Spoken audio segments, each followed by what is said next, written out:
Hello guys, welcome back to class. Today's class we are going to continue our DAX playbook. As you all know, we are still talking on aggregate function, and that is what we are going to continue in today's class. You can remember this data we used in our last class, and that's what we are going to be using now. Today's class, so we want to learn the aggregate function. And what is that aggregate function? It is what knows that minimum value and the maximum value.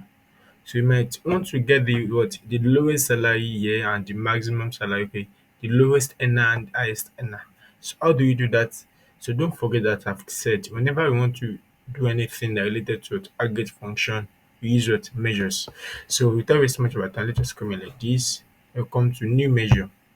For my new measure, I can say okay, minimum salary, or let me say, how do I say it? Okay, let me say lowest salary earner. Just say equals to mean, which is salary. Center like this. So let us do the highest salary now. So let's do the highest salary now. So we say new measure.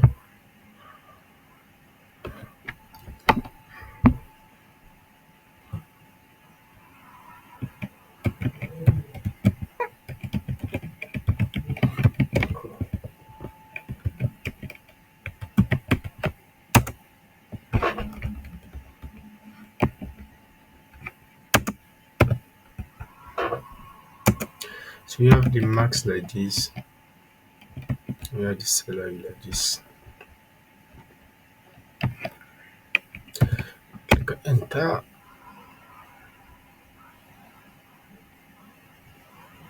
Now from here, we know that what who is the lowest salary, and I think this is the lowest.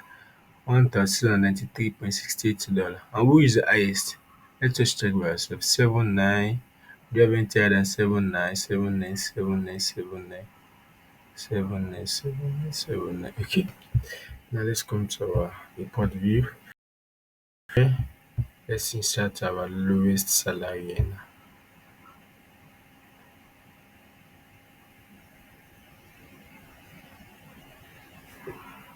You see, 1.69k. So let me put my highest salary in here. So remove this. I am going to add my highest salary and I see 7.98k thousand. So that's how to find the minimum value and maximum value of a particular column. I hope you've learned something new. Please don't forget to like the video, subscribe, comment.